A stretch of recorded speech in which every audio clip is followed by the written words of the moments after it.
So I'm going to be doing a trade breakdown of a trade that I took today. This is the only trade I took today because I did tell myself I was going to take today off, but this setup was just too perfect for a short kind of little trade. I think it did smash TP in less than 2 hours on the H1 time frame, which is where I entered at, and I'll be showing you. So the first thing I did was I drew in my key levels. As you can see right here, from left to right, there have been multiple rejections in the past. Let me see. There have been multiple rejections of this area. This is a very interesting key level right here. I also drew more zones in. You can see all of the rejections that happened on this end too. Rejection of support. So these were interesting levels to me because, in Forex, if it's happened before, it'll happen again. Support turns into resistance and resistance turns into support. Or if you're an institutional trader like myself, you can think of it as liquidity. So I zoomed in and I was like, let me see what price action is actually saying. I immediately noticed that there was a big spike and a big reaction off of this level right here. I also noticed that we had a doji long week rejection reversal candle right here as well. And that pretty much signified price action. So in this area right here on the daily time frame, there were multiple rejections right here. So I already knew that seasonal prime was going to be pretty accurate with the uptrend move on the H1 because they had a big spike on the daily time frame, and that's going to cause the H1 to go down if you think about how time frame confluence works. So what I did was drew in my zones, looked at price action, and I knew that the banks, this is overall bearish by the way, but I took a shorter trade. The banks are coming for the liquidity. They're coming to take out this liquidity because what they did was they pump price down, right, to entice people into selling right here. This big sale that happened right here, it's overall bearish, like I said, but they still have to pump price down, and then they pump price up. My bad, I had that in reverse. They pump price up to entice people into buying. So they're coming to take out the liquidity right here. So there's liquidity right here on the daily that just got taken out as my take profit got smashed.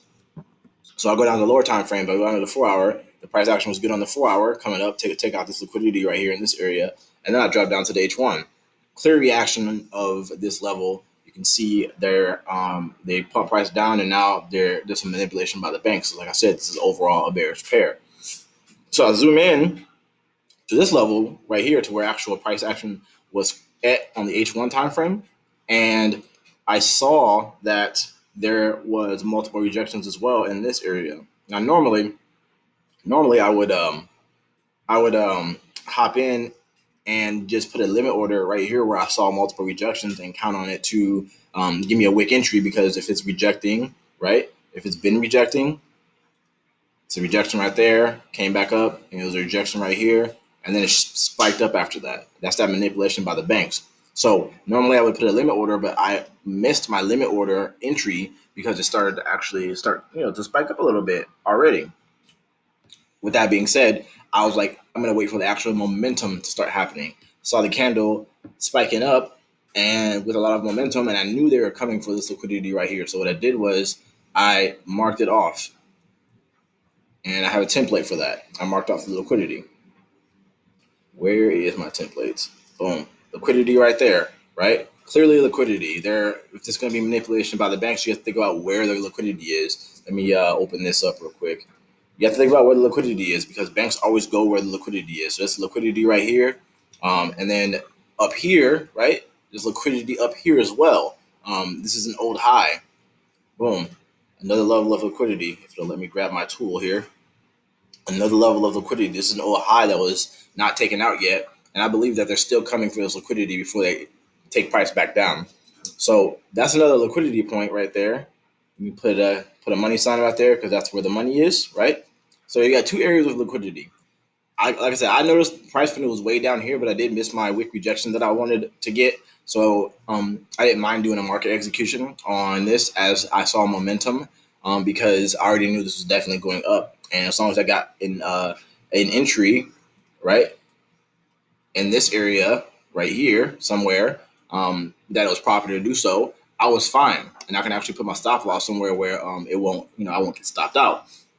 With that being said, I saw the momentum on this candle and I got in. Once I got in on this candle, I put my stop loss at 50 pips just behind this last wick rejection right here.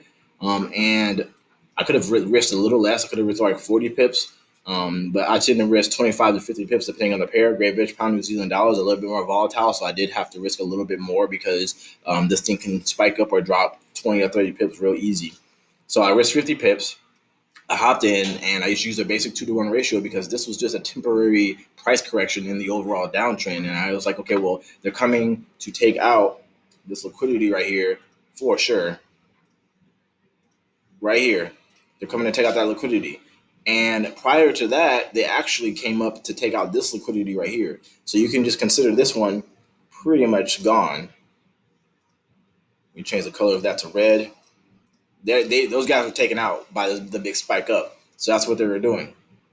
And now they're going to come for this. It actually still has a little bit of momentum. I believe that it's going to come up to this old high right here and take up the liquidity and then resume back down just based on the rules of institutional trading. So some fundamental institutional trading concepts. I did use a 2-to-1 ratio, right? I risked 50 pips using a proper lot size in order to gain 106.5 back. Okay. So a lot of people are like, why didn't you put your TP up here where the liquidity is? It's because I always like to put my TP a little short of the liquidity. You don't have to be exactly on the liquidity unless it's like a fresh reversal of an entire trend.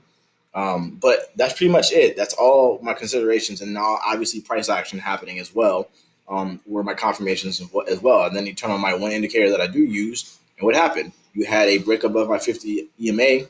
And you had a retest of my 50 EMA right here as well. Where is my tool?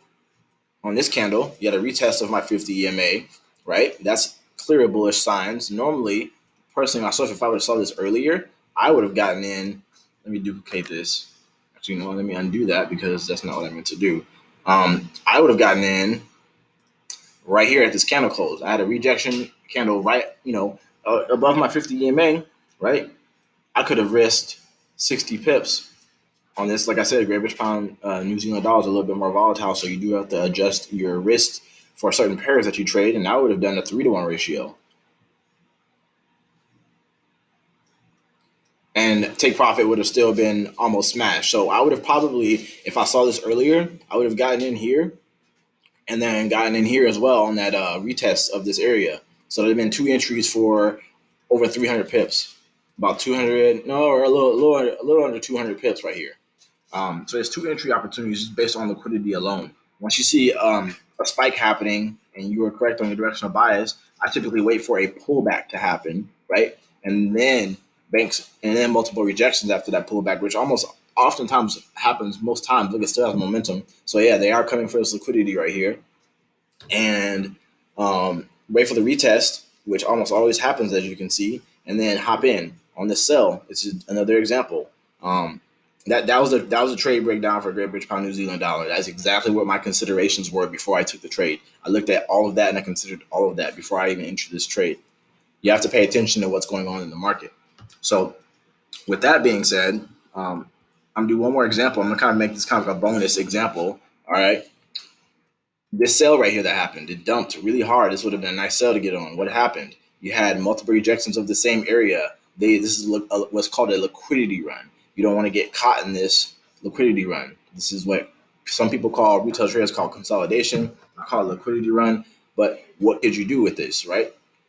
You could take your horizontal array tool, mark off the area of multiple rejections, right? You have one big manipulation candle right here, and always wait for that candle. Always wait for this big manipulation candle because there always is going to be at least one big manipulation candle like this. I personally would have probably entered somewhere around this area after the manipulation candle, after a huge manipulation candle, because you don't want to enter a sell too early or put a limit order, right here in this area.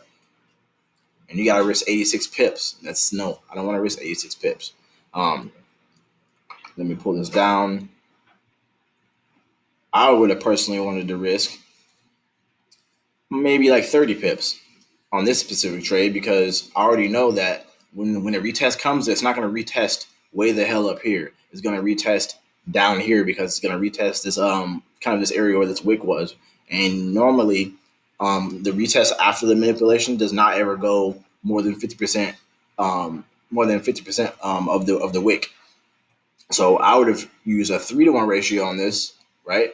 Sometimes I use a 4-to-1, but that's 94 pips right there. And if I would have used a 4-to-1, I would still have been good to do so for 123 pips. I would have set a limit order right here and waited for the rejection to happen after the manipulation, the major manipulation, because they took out this liquidity right here in this area, right, with that big candle. I already knew they were going to do that. And then these guys right here, right, this area of liquidity here was taken out by this wick candle. That's the reason why I know that these, after this big manipulation right here to take out this liquidity, that these guys weren't going to need to have a big spike like that to take out this liquidity, because this is, it created a new high right here. After it created a new high, what happened? Price fell below my EMA. You had a candle close below my EMA. You had multiple rejections again, right? In this area, you could have put a limit order right here, and it dumped. That's several entries. Let me see if I can duplicate this. They changed their here it is, clone. They changed their stuff up. You could have done another entry right here. Give me one moment. Got some laundry going.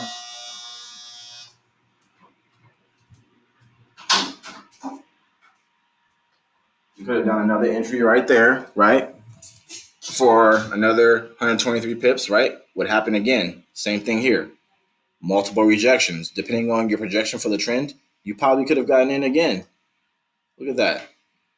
Multiple rejections is what this is the price action you're gonna be looking for when you're in buys and sells, right? Another entry right there. A little 4-to-1 ratio. Take profit would have been smashed on all of those entries. Look at that. So whenever I'm looking for a sell, right, it'll sell off. Banks will have manipulation. That's where the multiple rejections come from. It'll sell off some more multiple rejections, sell off some more multiple rejections, and it keeps doing that over and over and over again. You even had kind of like a more choppy opportunity here, but I wouldn't have gotten in here because I try not to enter my pair more than 2 or 3 times if I do get multiple entries. But if I do get multiple entries, this is a method that I go through in order to do that. I look at straight price action. What's happening in the market actually? You know what I mean? What's going on in the market actually? So this is all liquidity right here, by the way. All this is liquidity that the banks were building. Let me change the color of that. Liquidity. What else? Let me see. More liquidity right here. It's too easy, guys. More liquidity right here. You had a break and a retest. And then you had a big liquidity run before they actually pump price up. Right here it started to kind of trickle down, and then you had multiple rejections in this area. I could have even caught this buy this early. You had another, right here you had a multiple rejections of this area, right? They clearly sellers were not in control anymore. Boom. Right there, right? You could have, let me see. What if you would have saw multiple rejections once you have 2 or more candles rejecting the same area, right? And you see price action, candlestick formations actually forming, I'm risking 50 pips in order to gain 168 pips back. Take profit would have been smashed. So you really had like 3 or 4 opportunities to get into this buy right here, if you depending on how early and how well you read price action. So that's pretty much it, guys. That was a trade breakdown for Great British Pound New Zealand Dollar, as well as a bonus showing you guys exactly how to kind of use institutional concepts to kind of gauge what the market's going to do based on what's actually happening right now in terms of price action. I like to read price action and everything else, like what the market's going to be doing. You look at the daily time frame, see what's going on, and that's going to trickle down to the lower time frames. And then you look at price action in the lower time frames around your order blocks, around your key levels, around your liquidity zones, and then execute the trade when the trade is there. See you guys later.